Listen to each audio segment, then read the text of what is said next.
Assalamualaikum warahmatullahi wabarakatuh. Alhamdulillah pada sore hari ini kita dapat berkumpul di ruang Zoom meeting ini untuk melaksanakan presentasi di mata kuliah Sistem Penyaluran Air Limbah. Di sini saya Iqbal Rodatul Islami bersama teman saya Nabila Lahwa Ekauli akan mempresentasikan materi mengenai sistem penyaluran air limbah. Sebelumnya saya akan mengucapkan terima kasih kepada Bapak Ismail selaku dosen pengampu mata kuliah tersebut. Baiklah, tanpa memperpanjang kata-kata pembukaan, materi pertama akan dibacakan oleh teman saya Nabila. Pada Nabila saya persilahkan. Jadi yang pertama itu ada pendahuluan. Jadi di sini limbah rumah tangga di masyarakat merupakan salah satu penghasil pencemaran yang terbesar. Nah, limbah rumah tangga ini ada dua macam, yaitu limbah padat dan limbah cair. Untuk limbah padatnya itu berupa sampah sisa kegiatan rumah tangga yang biasanya dibuang ke pengumpul sampah atau tempat pembuangan sementara. Sedangkan untuk limbah cairnya itu hasil dari kegiatan mencuci dan mandi yang dialirkan ke tanah atau saluran pembuangan. Kemudian pada penelitian ini, itu akan menguraikan hasil dari pemantauan kondisi existing infrastruktur limbah cair di lokasi kawasan padat penduduk, Kelurahan Dua Ilir. Serta akan diuraikan juga hasil dari penyebaran kuesioner mengenai pembuangan sampah atau pembuangan limbah rumah tangga yang dihasilkan oleh masyarakat. Adapun tujuan dari penelitian ini mencakup 2 poin, yaitu yang pertama itu untuk mengetahui kondisi existing sistem pembuangan limbah domestik yang dilakukan oleh masyarakat di wilayah Kelurahan Dua Ilir. Kemudian yang kedua itu ada untuk merencanakan sistem pengelolaan air limbah domestik, apa yang sesuai untuk kondisi lingkungan di kelurahan ini. Nah, selanjutnya itu ada kajian literaturnya. Yang pertama itu ada mulai dari pengertian limbah domestik. Jadi limbah domestik ini merupakan air limbah yang berasal dari usaha atau kegiatan pemukiman, baik itu rumah makan, perkantoran, perniagaan maupun apartemen dan asrama yang dipergunakan yang berasal dari buangan rumah tangga atau pemukiman. Kemudian yang kedua itu ada jenis-jenis dan sumber air limbah domestik. Itu mencakup dua macam. Yang pertama itu ada air limbah yang berasal dari buangan WC yang disebut sebagai istilah dengan black water. Terus kemudian ada air limbah yang berasal dari kamar mandi, tempat cuci piring, dan tempat memasak, itu yang disebut dengan grey water. Nah, ini gambar salah satu klasifikasi air limbah domestik. Jadi air limbah domestik itu terdiri dari 3. Yang pertama itu ada bahan minyak atau lemak. Itu diperoleh dari dari sisa masakan atau penggorengan yang diendapkan di bak pengendap. Kemudian yang kedua itu ada bahan organik yang terlarut, itu misalnya sisa makanan yang diolah dalam metode pengolahan biologis. Dan yang ketiga itu ada bahan anorganik terlarut, itu misalnya busa sabun yang dapat diolahnya itu menggunakan saringan pasir atau karbon aktif. Kemudian yang selanjutnya itu ada konsep pengelolaan air limbah. Jadi hal ini tuh terdapat dalam peraturan pemerintah nomor 16 tahun 2005 tentang pengembangan sistem perencanaan air minum. Nah, sistem pengelolaan air limbah itu dapat dikelompokkan menjadi 3. Yang pertama itu ada sistem setempat atau on-site system, di mana air limbahnya itu atau black water dan grey water itu langsung diolah di masing-masing rumah tangga. Kemudian yang kedua itu ada sistem terpusat, jadi di mana air limbah itu dialirkan melalui perpipaan ke instalasi pengelolaan air limbah atau IPAL yang biasa dikelola oleh pemerintah. Kemudian yang ketiga itu ada hibrida yang merupakan modifikasi dari kedua sistem yang ada. Nah, ini yang keempat, ini mengenai daur ulang limbah buangan dapur, kamar mandi atau grey water. Jadi biasanya limbah buangan dapur ini atau tempat cuci piring dan tempat kamar mandi berupa sabun atau bekas cuci piring, mandi, mencuci pakaian atau minyak goreng itu langsung dibuang oleh masyarakat ini ke parit ataupun ke sungai. Nah, padahal sebaiknya limbah ini tuh dapat diolah dan digunakan kembali. Kemudian air bekas olahan limbah ini biasanya dapat digunakan untuk menyirami tanaman. Jadi gambar yang sebelah ini ada skema daur ulang limbah domestik. Jadi mulai dari pengumpulan. Jadi pengumpulan itu limbahnya itu dikumpulkan dari berbagai sumber, misalkan ini dari rumah tangga, kemudian dipisahkan untuk menghilangkan bahan-bahan padat atau bahan-bahan berbahaya yang mungkin tercampur. Terus yang kedua itu ada pengendapan. Pengendapan itu diendapkan. Uh, Kemudian ada biofilter. Biofilter ini difiltrasi atau air limbah ini melewati yang proses tadi sebelumnya itu akan dihilangkan partikel-partikel halus yang mungkin masih tersisa. Kemudian yang disinfeksi ini diberikan disinfektan atau klorin atau ozon yang membunuh mikroorganisme di dalamnya. Kemudian selanjutnya ke penyimpanan dan daur ulang. Terus yang kelima itu ada sistem penyaluran air limbah. Jadi di perkotaan, SPAL adalah saluran air limbah dan sarana pengolahan yang mengumpulkan, mengalirkan, dan mengolah kotoran manusia dan air limbah. Jadi kebanyakan pembuangan air limbah itu di kota menggunakan parit atau pipa. Jadi dia terdiri dari 4. Yang pertama itu ada sistem pengumpulan pribadi di rumah atau halaman yang tersambung ke bak kontrol atau inspeksi sambungan rumah. Yang kedua itu ada sistem pengumpulan lokal, itu mencakup pipa servis atau service pipa. Terus yang ketiga itu ada pengaliran, yaitu pengangkutan seperti pipa interceptor atau trunk shower yang juga menyertakan stasiun pompa dan truk tangki. Terus yang selanjutnya ada instalasi pengolahan air limbah atau IPAL, yang secara umum SPAL dipakai untuk daerah berpenduduk padat, kemudian kawasan bisnis dan industri yang menimbulkan air limbah, dan perumahan serta kawasan lainnya seperti pemerintah atau swasta. Kemudian selanjutnya ada gambaran umum wilayah penelitian. Jadi yang pertama itu ada kondisi geografis.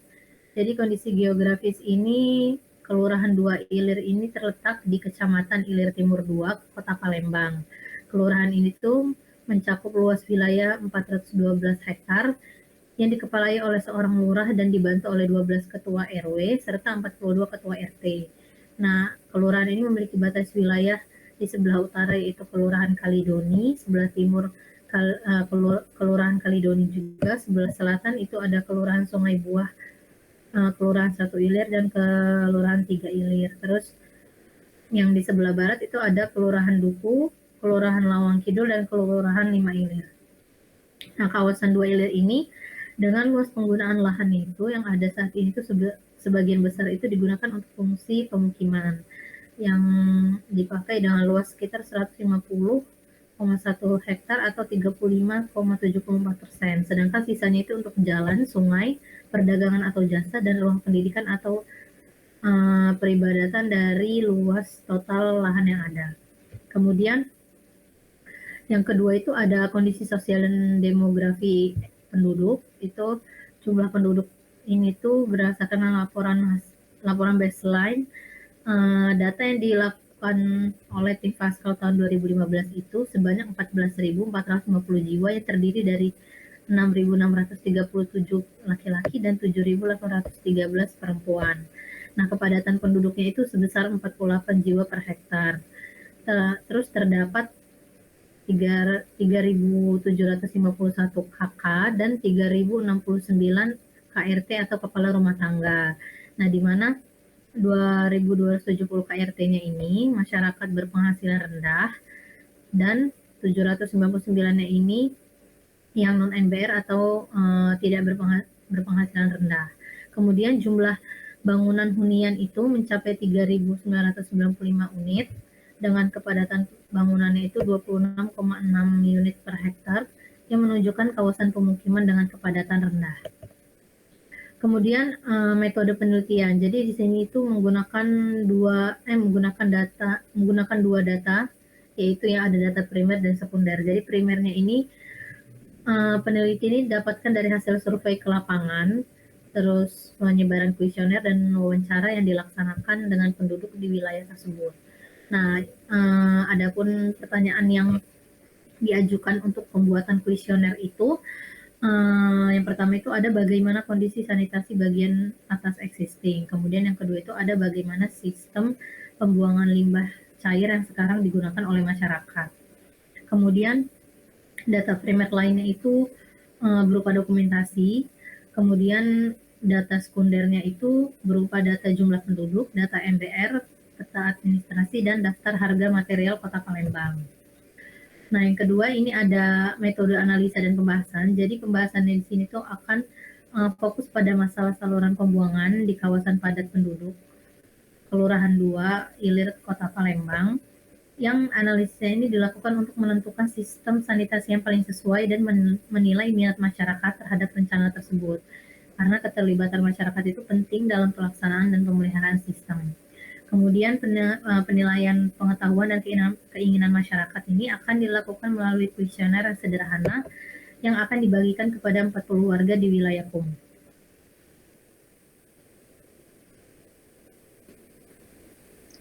Oke, selanjutnya untuk bagian hasil yang pembahasan. Untuk yang pertama itu adalah hasil kuesioner masyarakat.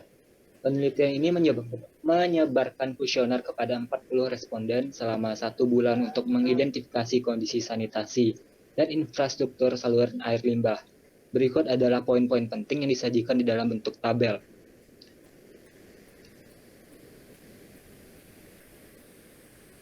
Bisa lanjut ke slide selanjutnya.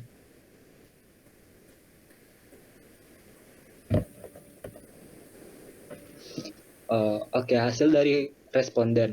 Yang pertama itu adalah ketersediaan WC atau kamar mandi pribadi.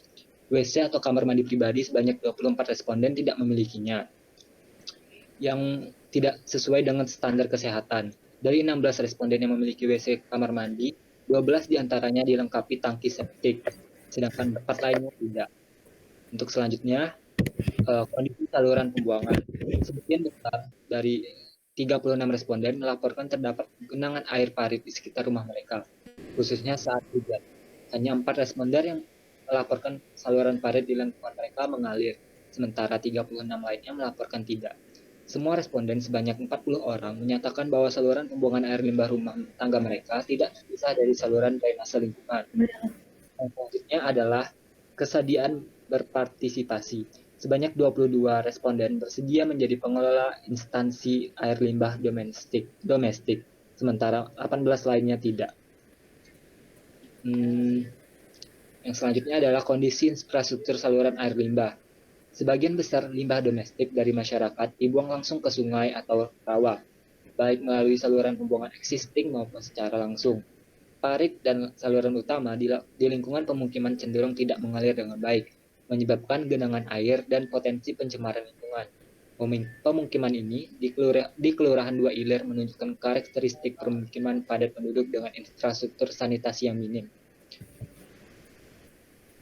Selanjutnya, bagian pembahasan. Ada beberapa pertimbangan untuk menentukan pembuangan air limbah domestik yang sesuai dengan situasi suatu lingkungan, yaitu yang pertama, kepadatan penduduk, yang kedua, kedalaman muka air tanah, yang ketiga, kemiringan tanah, yang keempat, permeabilitas tanah, dan yang terakhir adalah kemampuan pembiayaan. Selanjutnya, pembuatan dan peningkatan saluran pembuangan air limbah domestik.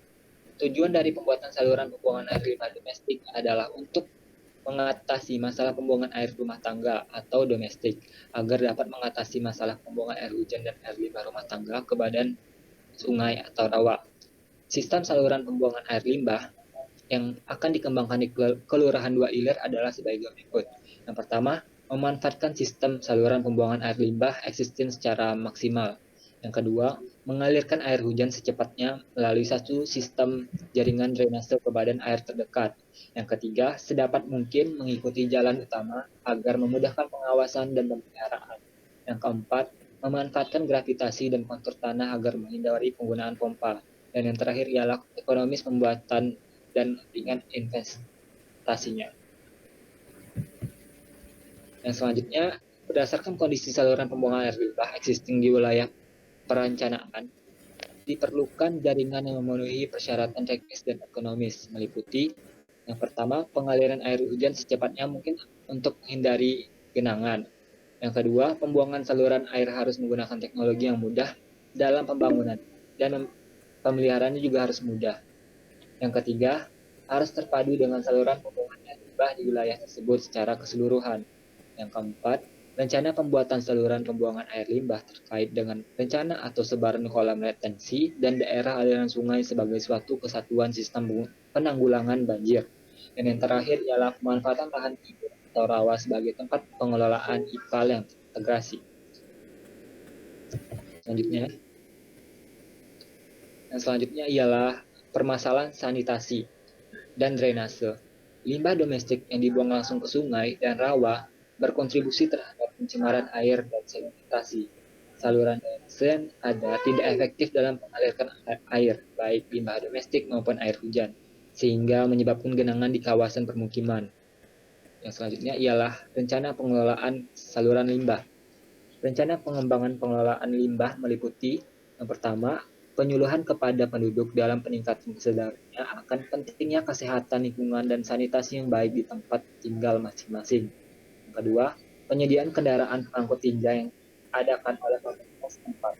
Yang ketiga, monitoring untuk memantau pengelolaan air limbah domestik serta kuantitas dan kualitas badan-badan air yang ada oleh Dinas Lingkungan Hidup.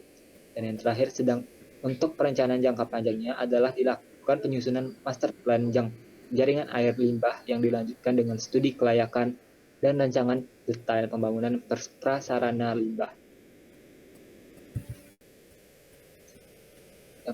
Selanjutnya adalah sistem setempat atau on-site.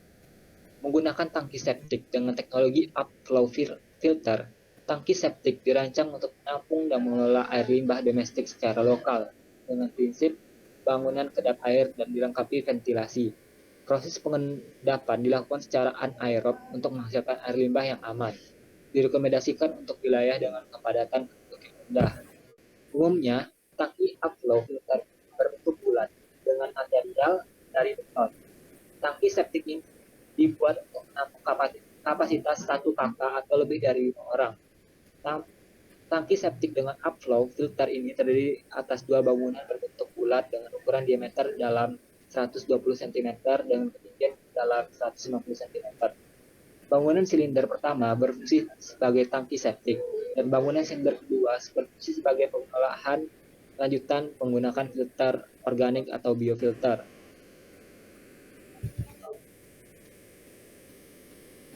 Berikut disampaikan data berupa biaya pembuatan 1 unit septic tank. Pada tangki dengan upflow filter, diperlukan bak kontrol yang diletakkan sebagai tangki septic. Bak kontrol akan menjadi tempat bercampurnya antara grey water dan black water.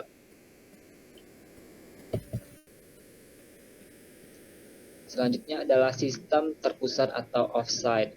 Mengalirkan limbah domestik melalui jaringan perpipaan menuju instalasi pengolahan air limbah atau IPAK. Sistem ini cocok untuk daerah padat penduduk dengan keterbatasan lahan.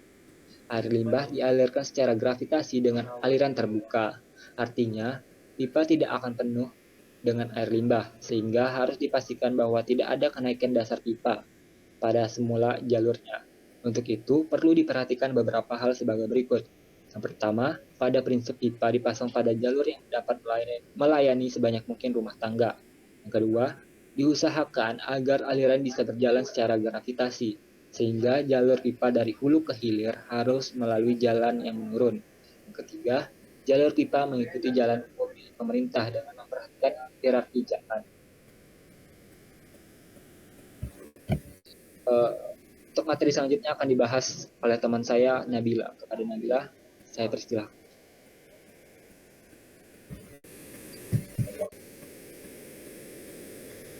Oke, jadi yang terakhir itu tentang kesimpulan dari semuanya. Jadi kondisi existing di Kelurahan 2 Ilir ini, sistem pembuangan domestiknya itu masih belum memadai dengan sebagian besar masyarakatnya itu masih membuang limbah langsung ke sungai. Kemudian untuk rekomendasi sistemnya itu, jadi kombinasi antara sistem setempat untuk daerah dengan kepadatan rendah itu dan sistem terpusat untuk wilayah padat penduduk. Kemudian untuk tindakan prioritasnya itu, seperti melakukan penyuluhan kepada masyarakat, pembangunan jaringan baru, dan perencanaan IPAL yang terintegrasi untuk meningkatkan sanitasi dan mencegah pencemaran lingkungan. Mungkin sekian hasil dari presentasi kami. Bila ada kesalahan kata, saya dan teman saya mohon maaf. Saya akhiri. Wassalamualaikum warahmatullahi wabarakatuh.